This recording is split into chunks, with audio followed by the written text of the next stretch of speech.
Hello, everybody. On this recording, we embark on another little tangent of gross domestic product. Basically, as you know, in our circular diagram, we have households and we have firms. And the firms produce goods and services. They produce them because householders are there. If they don't have anybody to sell their stuff to, there's no point in producing it. So the households, on the other hand, make payments back to there. They make payments to the firms with the GDP, for the GDP, because of their demand for it. And we're going to talk aggregate demand, which basically covers this end of the circular diagram. And so that's what we're going to talk about, aggregate demand. And we're going to do a demand curve, but I should warn you that this demand curve is not your mother's demand curve, so it's a little different. There are a few similarities. Remember how we talked about in the old micro demand curve is that we have on this axis the price of something, and on this axis we have the quantity of the price of the thing that is sold at various price levels. And our demand curve looks something like that. Okay. Notice down curve, now down sloping demand curve. That's for a couple reasons. One is called the substitution effect, because when the price of something goes down, it becomes less expensive relative to things that are just about like it. Okay. The other reason for the demand curve in a micro sense going downhill or down sloping is the income effect. Okay? Because when the price of something goes down, you have more money, in essence, more purchasing power to spend on other things. But that's only one demand curve. When we talk about aggregate demand, we talk about every demand curve, the whole summation of all these things. And so we have in the aggregate sense, let's see if this works. How about that? I was going to use black, but orange is the new black, of course. So on the aggregate demand curve, this is an individual demand curve, and this is the aggregate. And the aggregate is a sum of all that stuff. So the aggregate demand curve looks maybe familiar. It looks like that, aggregate demand. It kind of looks like its little brother there, but looks are deceiving. Okay, let's look at the labels on these axes, on the aggregate axis, because they are all prices. This is every demand curve combined. We know that prices cannot, or the price level has to be an average of all prices. And so the axis here is a price index that's usually the implicit price deflator, which is it is nominal GDP over real GDP. Okay, that's on this axis. It just shows the average price level of something. And since this is the average of all prices, the quantity here is not the average of all quantities, it's the sum of all quantities. So this is GDP real. This is real GDP. So with these axes being the way they are, what do you notice about this? Well, at lower average price levels, GDP increases, okay? And that's what the aggregate demand curve is. It is only the relationship between the average price level and GDP. And this is the purchasing of the GDP that's made, okay? And so why then is it downsloping? Is it because of the substitution in effect and the income effect? No, okay? Because as the price level goes down, everything doesn't become cheaper in relation to other things because there are no other things when you talk about everything. That makes sense? I think I'm going to have to slow that down just to make sure it makes sense to me. But when the average price level goes down, there is no substitution effect because you don't substitute when you're talking about everything. Okay? And the same thing with income effect. When the average price level goes down, it doesn't make everything, it doesn't give you money to buy other things other than everything because there are no other things other than everything.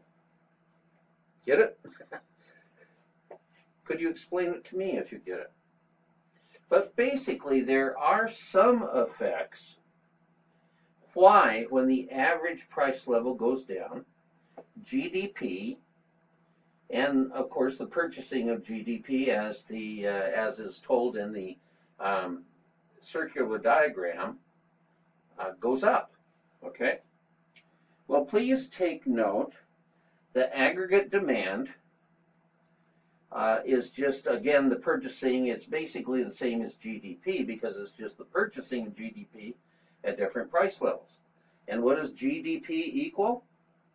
Well, again, the component parts are consumption plus net investment plus government purchases plus net exports. So excuse me while I take a look, see how our time is doing. Okay, we're all right.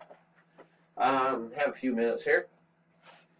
So GDP are these components. So how does lower price levels affect these things? Well, there's a couple effects. One is called three effects.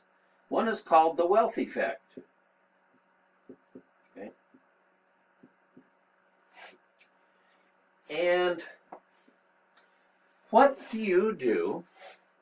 And since you're a rational consumer, what do you do and every other rational consumer do when the price levels go down and your purchasing power goes up? You take things that you've been holding on to, or wealth, and wealth is, in an economic sense, are things like stocks and bonds, T-bills, things that you've been kind of saving for a nest egg or a rainy day or something like that. Well, when the price level goes down and your purchasing power is the highest that you expect it to be, and you expect the prices to go up and the purchasing power to go down, what do you do with that stuff that you've saved? You don't hold on to it generally and make the value of it as the value of it goes down. You spend it while the going is good, while its purchasing power is high. So, in essence, when the price level goes down, the wealth effect makes consumption go up, and it makes also changes the supply of money, changes the demand for money. So for the demand for money, the demand curve for money means that people at lower prices, they want to spend their money, okay? Because it is not worth holding on to. Okay? The purchasing power is up in the value of the money. They want to basically get rid of it. So, the wealth effect makes consumption go up, and it also makes, it does make the net investment go up, because interest rates tend to go down with price levels. And it makes the net interest rates go up, and it makes the net exports go up, because with a price lowering, United States products are relatively cheaper to foreign buyers than foreign buyers' products are to us. So that tends to make, as price level goes down, that makes consumption go up, investment go up, and net exports go up. So what that does, it increases GDP.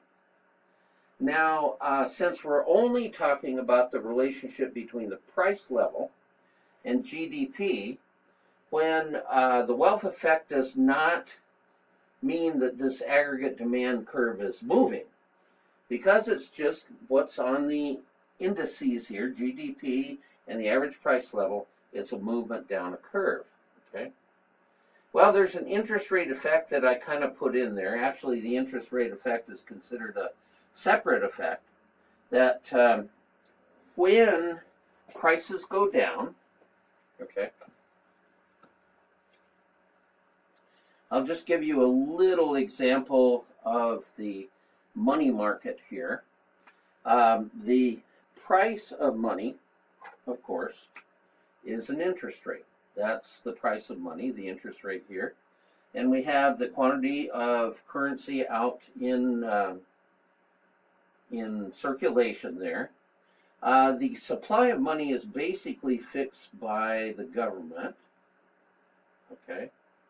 So we have that. That's the money supply. It is set by the government regardless of the interest rate. But say when the money supply, when money becomes much more valuable, what will happen? That's the demand for money. Okay. The people will not want to hold on to money, which is what this demand curve represents, and so demand will shift inward or decrease, and that will take the equilibrium interest rate, which was right here, down to here. Okay.